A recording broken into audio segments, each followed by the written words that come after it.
Hello everyone, this is me Marl Istani Vlog. I hope you are all doing well today guys.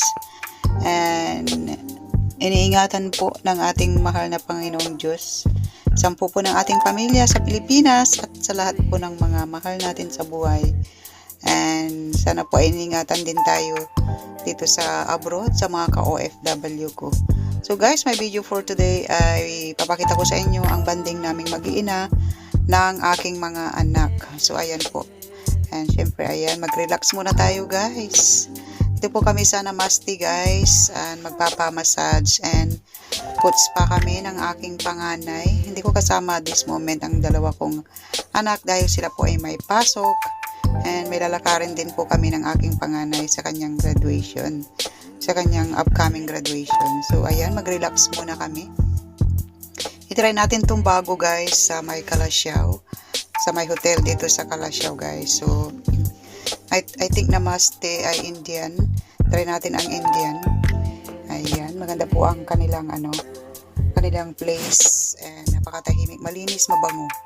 So ayan, try natin. So ayan guys, ito po ay nakagawian ko na. Buhay pang aking asawa ay ito ay talagang sinusuportahan niya ako na treat ang aking sarili.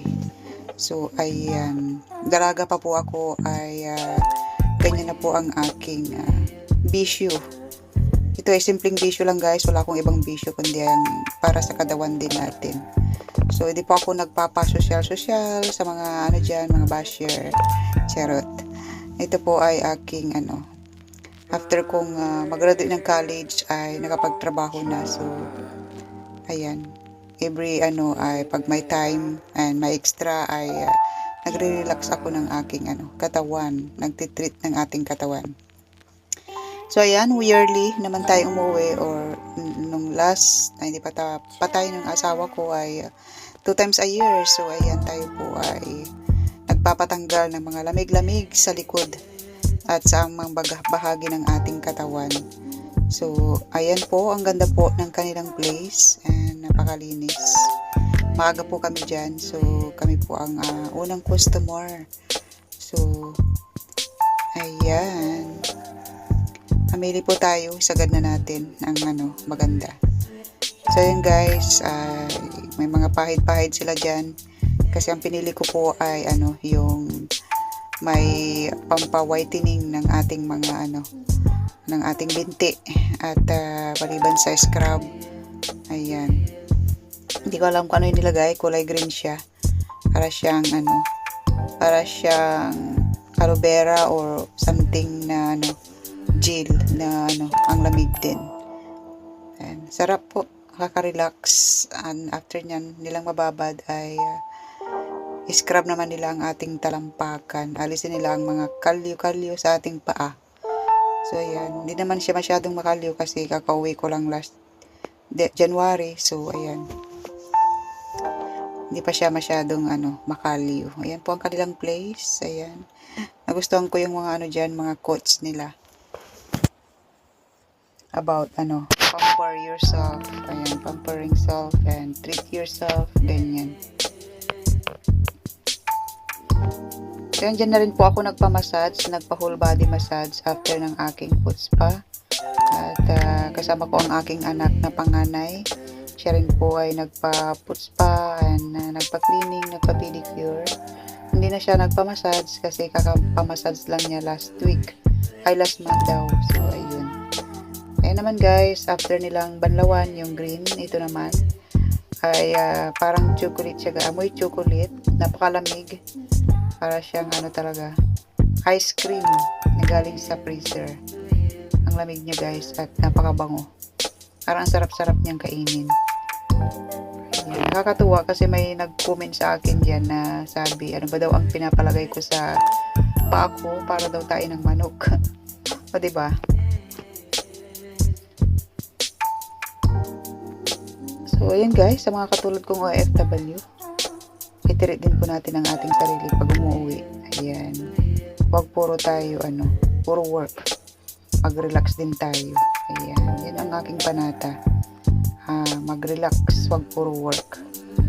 Ngayon, binabago ko na, dinadagdagan ko na ang panata po. pag puro work, magjowa ka din. Charot.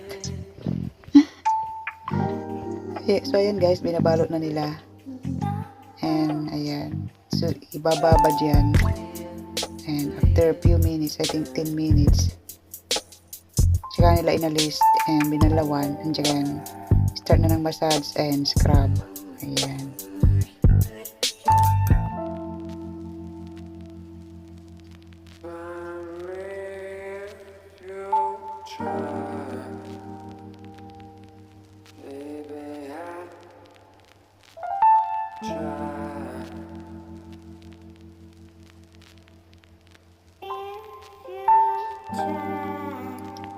Ayan, tapos na. Mamaya ulit. Babad ko nila muna. And pahinga-hinga. Ayan. Hindi ka matulog kung gusto mo.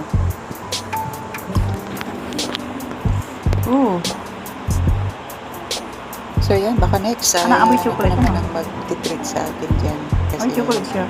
kwento ko lang po Ang sa inyo lamig! guys. Ang aking panganay ay hindi pa siya graduate pero nagtuturo na siya.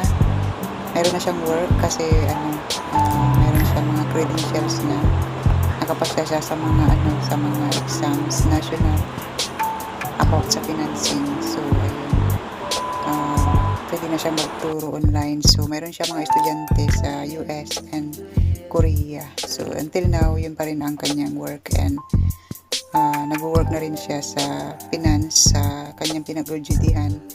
Nagustuhan siya and nakapasa din siya sa nakakuha na rin siya ng license niya sa PNB. So ayun. And ayan guys, kasama ko na ang tatlo kong anak ngayon. Dito kami sa Watson, and ayan, tuwang-tuwa sila kasi every year ay kinukuha na nila ang kanilang isang buong year na gamit, mga cosmetic, kasi mga babae yan, and may mga na sila, mga ayos-ayos sa kanilang sarili. So ayan. Ayan naman po guys, punta na po kami ng panganay ko sa school niya. Ayan. Kasi kukunin niya ang kanyang tuga, and may meeting sila sa kanilang graduation the following day. So, ayan ang kanilang school. So, I'm so thankful sa aking Fisher School of Business and Finance. Ayan, yan po ay mathematics school. So, ayan. Dami na po dyan nakapasa na CPA, may mga CPA na dyan, kasi ang ganda po ng school na yan, kasi binupost nila yung mga estudyante nila para mag-exam sa mga national exams, and pinupost nilang makapasa sa mga CPA. Ayan, di ba? Ang ganda, kasi may talagang puso ang mga school, hindi lang sila after sa tuition fee, kundi talagang yung may matutunan ang kanilang mga estudyante. So, ayan. Mag-aantay po ako dyan. So, 2 hours ata ako nag-antay sa meeting nila. Ayan, ang mga banding namin mag-iina. Ayan, habang ako ay nakabakasyon. So, ayun. Nag-antay po ako ng 2 hours. Malapit lang ang dyan ang mall. Akala ng anak ko din ay mga 1 oras lang or less than hour. Kaya lang ang haba. So, mini-message niya ako niyan kasi ang lakas ng ulan. Sabi niya, mami, kumain muna kayo, punta muna kayo ng mall kasi malapit lang dyan ang mall. Pwede kong lakarin, kaso anong gagawin ko sa mall, hindi ko siya kasama, di ba? So, nag-antay na lang ako dyan, cellphone, and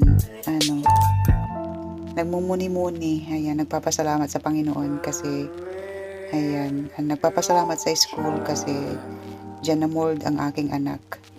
And dyan siya nagkaroon ng maraming mga kaibigan na good influence. So, ayan.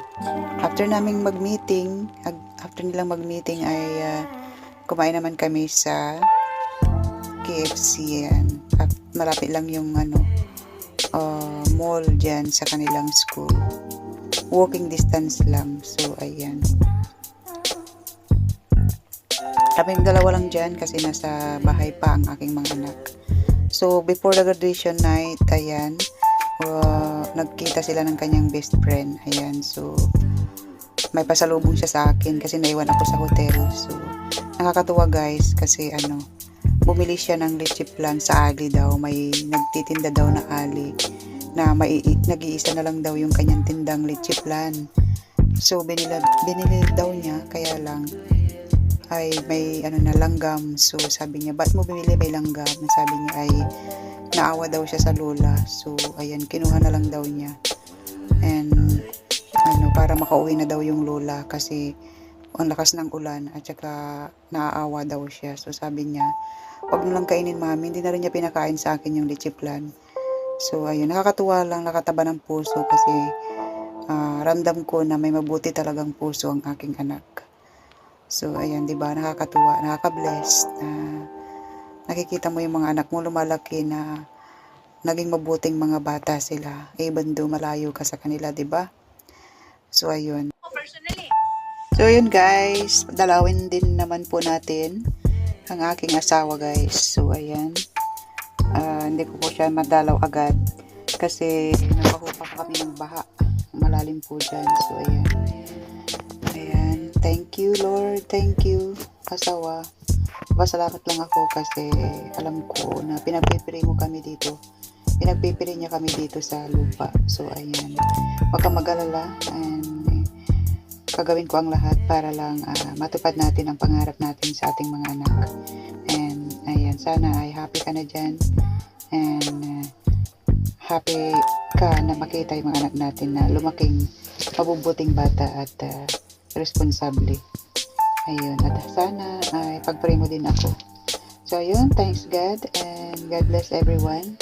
God is great. Mars Tani Vlog is signing off.